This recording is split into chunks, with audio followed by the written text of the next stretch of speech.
Episode number 88. A novostory-oriented apartment, and came out again almost immediately, holding a rosewood casket in hand, with a cipher encrusted with gold. "Here, my lord, here," said she. "Keep this in memory of me." Buckingham took the casket, and fell a second time on his knees. "You have promised me to go," said the Queen. "And I keep my word. Your hand, madam, your hand, and I depart." Anne of Austria stretched forth a hand, closing her eyes, and leaning with the other upon Estafania, for she felt that her strength was about to fail her. Buckingham pressed his lips passionately to that beautiful hand, and then rising, said, "Within 6 months, if I am not dead, I shall have seen you again, madam, even if I have to overturn the world." And faithful to the promise he had made, he rushed out of the apartment. In the corridor he met Mimi Bonacieux, who waited for him, and who, with the same precautions, and the same good luck, conducted him out of the Louvre. 13. Monsieur Bonacieux. There was in all this, as may have been observed, one personage concerned, of whom, notwithstanding his precarious position, we have appeared to take but very little notice.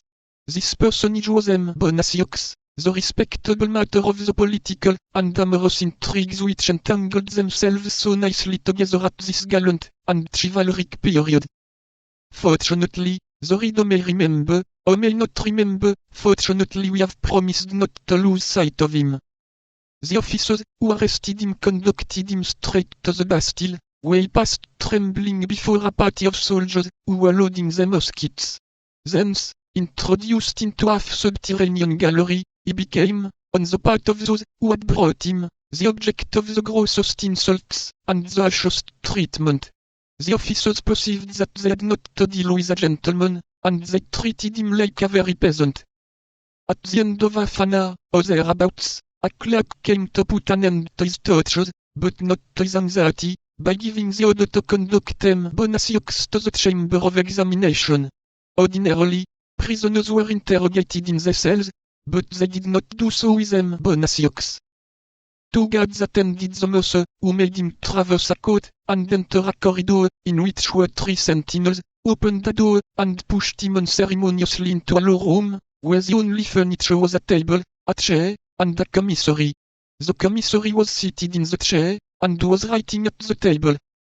The 2 guards led the prisoner towards the table, and upon a sign from the commissary drew back so far as to be unable to hear anything.